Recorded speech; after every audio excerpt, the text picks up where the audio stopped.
आणि वैद्याने भक्ती सांगितली किंवा व्यक्ती सांगितली त्या पद्धतीने करत गेलं. काही दिवसानंतर पुन्हा ते दूध पलटायचं.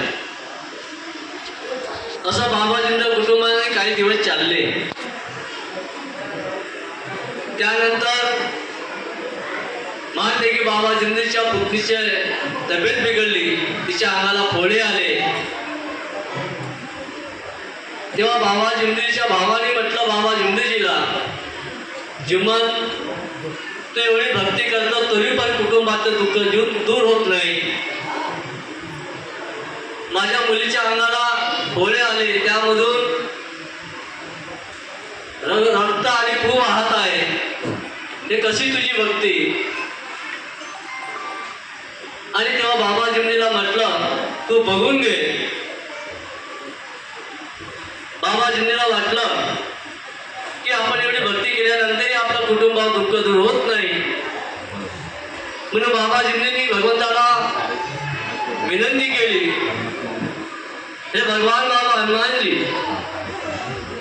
मी हे भक्ती केल्यानंतरही माझ्या कुटुंबाचं दुःख दूर होत नाही. आणि म्हणून बाबाजींनी त्या परमेश्वराला म्हटलं, खरा भगवान असेल आणि खरा माझ्या भक्तीमध्ये काय असेल आणि मी काही त्यांच्या नावाची भक्ती करत असेल तर माझ्या पुत्रीचं दुःख दूर झालं पाहिजे. नाही तर आपल्याला माझ्यामध्ये मला आपल्यामध्ये विलीन करून घे की कुणावर बोट उठण्याची गरज पडली पाहिजे नाही. आणि भगवंतानी, कारण भगवान आहे, आपण मानव, किती केलं भगवंताची नजर चोहीकडे असते. माणसाने काय केलं ते भगवंत जाणतो. आत्मा हा परमात्मा, त्याची ओळख फक्त भगवंताला असतो. आणि ती आत्मा बाबाजींची भगवंताने ओळखली आणि त्या मुलीचे दुःख दूर झाले. ना डॉक्टरला न्यावं लागलं, ना औषध लावायला लागली. दुसऱ्या दिवशी बाबाजींना त्या मुलगी खेळता दिसली. बाबाजींना वाटलं की आपल्या भक्तीमध्ये भगवंताने यश दिला. नंतर त्यांनी परिसरातले काही लोक, दुःखी लोक यायचे आणि बाबा हनुमानच्या नावाचे फूक मारायचे आणि त्याचे दुःख दूर व्हायचे. पण तो एक शांताबाई रंगारी नावाची बाई होती. तिच्या अंगामध्ये असं एक भूत येत होतं की ती स्वतःच्या मांस स्वतः खात होती. आणि ते बाबाकडे आले, कारण दुःख दूर करण्यासाठी आपण जिथं कुठं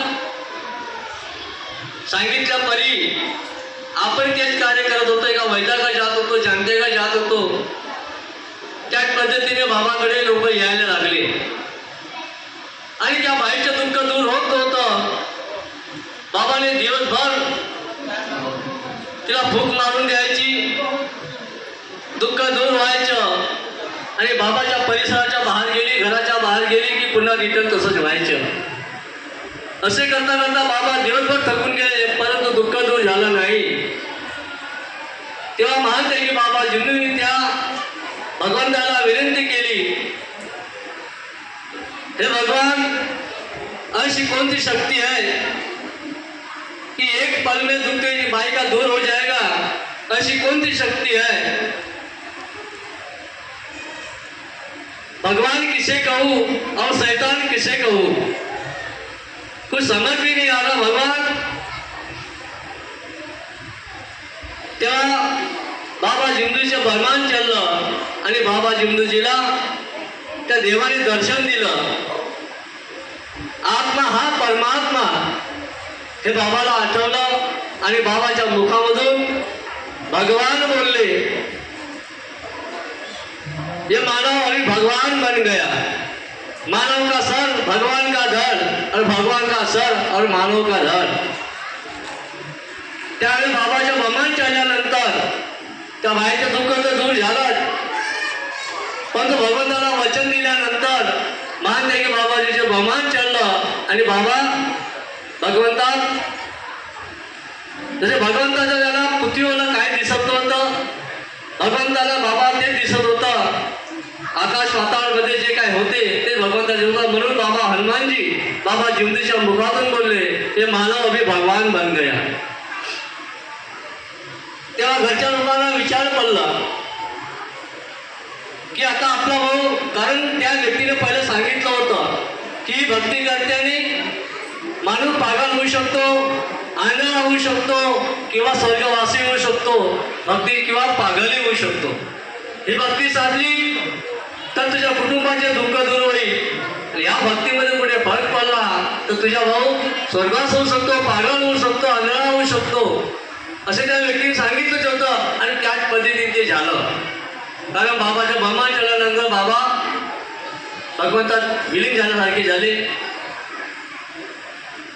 घरच्या लोकांनी त्या भगवंताला विनंती केली, त्या भगवंताला विनंती केली. आणि विनंती केल्यानंतर तेव्हा भगवंताने सांगितलं, तुम्हाला भाई इतना प्यारा था, तुम्हारा भाई इतना प्यारा था कि भक्ति काय को करने लगाया कि वो ये अभी भगवान बन गया. घरच्या लोकांनी भगवंताला विनंती केली, बाबा हनुमानजीला विनंती केली, बाबा हनुमानजी आम्ही चुकलो, पण आमच्या भाऊ आम्हाला वापस द्या. आणि त्याकरता बाबाच्या मुखामधून भगवान बोलले, तुमको 5 दिन का हवन करना पडेगा. 5 दिवस बाबाजींनी काही खाल्लं नाही, निरंकार अवस्थेत राहिले. आणि ते कुटुंबातल्या लोकांनी 5 दिवस हवन केलं. ती होती पंचमी. आणि 5 दिवस हवन झाल्यानंतर त्या भाईचं दुःख दूर झालं. पण 5 दिवसानंतर बाबा जिमदेवजी ज्या घरस्थीत आले आणि 6वा दिवस बाबा जिमदेवजीने आपल्या निवासस्थानी बाबा जिमदेवजीने केला तो षष्टीचा दिवस. कारण बाबा जिमदेवजी त्यावेळेस निघून गेले असते किंवा बाबा राहिले नसते तर ही भक्ती तुम्हा सर्व सेवकांना मिळाली नसती. आणि बाबांनी वचन दिलं त्यावेळेस की मी निष्काम भावनेने कार्य करील, निस्वार्थ कार्य करील, दुःखी मानवाला जागवील आणि कोणाची आत्मा जाणेल तोच परमात्मा. आणि बाबाजींनी मरेपर्यंत कधी आपलं विमान विकलं नाही, कोणाला पाया पडू दिला नाही, पायाला हात लावून दिला नाही. स्वतःच्या कार्य बाबाजींनी स्वतः केलं. दौरे करत असताना बाबाजींनी स्वतःच्या तिकीटने आले, कधी भाडं घेतलं नाही, गाडीच्या भाडं घेतलं नाही. आणि खेळोपाडी जाऊन आम्हाला तुम्हा सेवका बाबाजींनी जागवलं. मग आज आपण तो दिवस साजरा करतो. कारण बाबा जिंदूजींनी या कृपेचा प्रसार केला नसता, ही कृपा दौरे घेऊन पसरवली नसती आणि आपल्याला जाणीव झाली नसती तर आजपर्यंत काही लोकांचे धर्म उद्ध्वस्त झाले असते, काही लोक स्वर्गवास झाला असता, काही जाणत्यांनी त्यांचे जीव घेऊन टाकला असतं. परंतु ही कृपा बाबा जिंदूजीची आपल्यावरती मानते की बाबा जिंदूजीची. आणि बाबांनी सांगितलं, माझ्याकडे येण्याची गरज नाही, माझ्याकडे पाय लागण्याची गरज नाही किंवा माझ्याकडे काही नाही, जे मी केलं ते तुम्ही करा. बाबाची शिकवण कशी, जे मी केलं ते तुम्ही करा. आणि तीच बाबा सांगितलं तत्व, शब्द आणि नियम. आता ती भक्ती तर 4 तत्वावर झाली. त्यावेळेस ती भक्ती 4 तत्वावर झाली. आणि 3 शब्द हे भगवंताचे गुण आहेत. ते बाबांनी त्या परमेश्वराला वचन दिलं, सत्य, मर्यादा आणि प्रेम. कारण भगवंताला प्रिय असणारे गुण आहेत ते 3 शब्द आहेत. ज्या माणूस सत्य, मर्यादा, प्रेमाने वागतो, जो निष्काम भावनेने कार्य करतो, निस्वार्थ कार्य करतो, त्यामध्ये केव्हाही भगवान उपस्थित राहतो. तो माणूस जिथं हाक मारली तिथं भगवान उपस्थित करू शकतो. म्हणून बाबांनी तेच वचन पाळलं. म्हणून बाबाच्या शब्दावरी आजही त्या तत्वशुद्ध नियमावर बाबा नसतात असा आपला भगवान आहे, आपला धर्म आहे. तुम्ही या धर्माला कुठेतरी आपण कचऱ्यात टाकू नये, विसरू नये आणि मृत्यू करू नये. कारण आपण सेवक एक वचनीय आपण एक कर्मचाऱ्याला वचन दिलं आहे ही तत्वशुद्ध नियमाला वागी बाबांनी दिलेल्या तत्व नियमाचे पालन करी. हे बाबांनी शब्द दिला त्या शब्दाचं मी त्यांचं पालन करीन असं मी सत्य वचन देतो. हे आम्ही तुम्ही सर्व सेवकांना भगवंताला वचन दिलं आहे आणि त्या वचनावरती आजी भगवान कार्य करतो. आणि जे शेवट तुटला असेल तो आपल्या धर्माने भोगतो.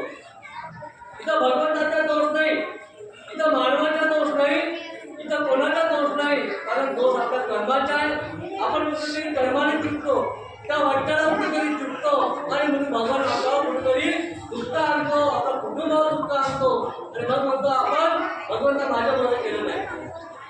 आपण आपल्या कर्माला दोष देत नाही, दोष त्या परमेश्वराला देतो, त्या धर्माला देतो.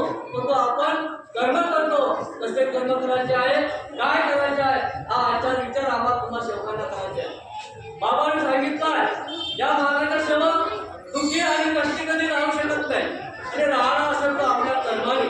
म्हणून बाबांनी कर्माला दोष दिला, पुऱ्या मानवाला दोष दिला नाही, महिलाला दोष दिला नाही, पुऱ्या पुरुषाला दोष दिला नाही. कोण चांगला कोण वाईट, कोण कसा आहे, कोणाचा आत्मा काय आहे, कोणाचा आत्मा काय आहे, तो जाणारा परमेश्वर आहे. आपण ओळखू शकत नाही, ओळखण्याचा भगवान आहे.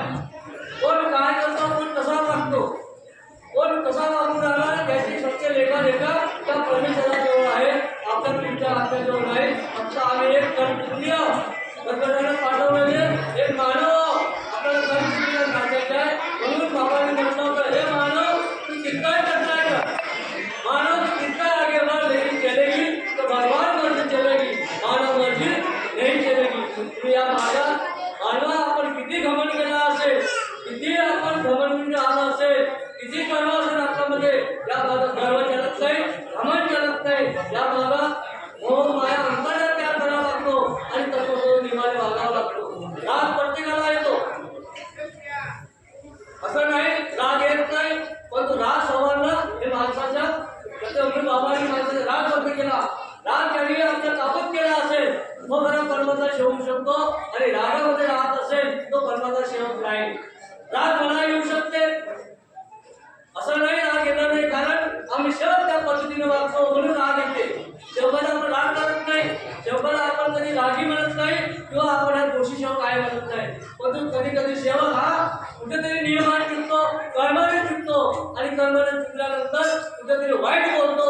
आता वाईट बोलल्यानंतर कधी कधी माणसाला तेव्हाच राग येते की या परमात्माचा सेवक नाही, हा एक लालची सेवक आहे, हा एक घमंडी सेवक आहे, याच्यामध्ये लालच आहे आणि लालच्यासाठी हा आपलं विमान घेऊ शकतो. अशा सेवकाचं सावध राहावं आणि तत्वशब्द निर्माण आपला जीवन सुख मिळवून घ्यावं, असंच सहकार्य करावं, असंच कार्य राहावं आणि चांगलं चांगलं कार्य करून आपल्या परमेश्वराला या मानव धर्माला आपल्याला जागवायचे आहे. आणि येणारा पिढी आपल्याला जागवायचे आहे. आपलं जीवन तर गेलं, आपलं जीवन तर गेलं, कारण आपण या वहीत असल्यानंतर आपल्याला आखीची कार्य आहे. परंतु येणाऱ्या पिढीला आपल्याला पुढे जाणवायचं आहे, त्याचं जीवन सुद्धा सुखी झालं पाहिजे. असं कार्य आपण केलं तर बैठकी राहणार त्यांच्या बैठकीत आणलं पाहिजे. मुलाबाळांना त्यांना घरी शिकवण दिली पाहिजे, तरच ते शिकतील, नाही झाले तर शिकू शकत नाही. बापाने अगरबत्ती लावली, पोराने नाही लावली, बापाने मालूम आहे माझ्या बापाने केलं म्हणे का घेणं दिलं आहे, कोणता एक दिवस बिघडून जाईल आणि मग ते म्हणतो नाही का लोखंडाला ताव गरम झाल्यावर लोखंड मागते, जेव्हा लोखंड थंड झाल्यानंतर लोखंड मागत नाही. त्या पद्धतीने आमचे मुलं आमच्या कर्तव्यात असतील. आजच त्याला मार्गाची शिकवण द्या, आजच त्याला या तत्वशब्द नियमाची शिकवण द्या, तरच तो पुढे तत्वशब्द नियमाला वागेल आणि त्या वागणार नाही. आता किती वेळा सांगते माणूस, किती वेळा पटवते, पण शेवट ऐकत नाही. त्यासाठी आपल्या कर्माचे दोष आहे आणि कर्म जागवणं आपल्या हाती आहे. म्हणून तत्वशब्द नियमाने वागा आणि ज्या तत्व 3 शब्द 5 नियमाचे पालन करा असं मी सांगितलं. दुसरा एक विषय त्या दिवशी निघला की आपण सेवा वाढवून राहावं आणि वाढवता आपल्याला एकच दिवस कार्य करावं लागते. एक आपल्याला 15 नोव्हेंबर जवळ करावं लागते, आज शेवटीच्या पुन्हा 3 एप्रिल जवळ करावं लागते, 3 ऑक्टोबर जवळ करावं लागते. आणि त्यामध्ये सेवा झाल्यानंतर आज मोसमनं 7 दिली बनवलं आलं, नाहीतर आपण इथं आता बसू शकलो नसतो, कारण आपलं कार्य एकच दिवस असतो. तरी पण आणि हर एक कार्यक्रमाला आपल्याला कमीत कमी 30 ते 35 40 हजार रुपये आपल्याला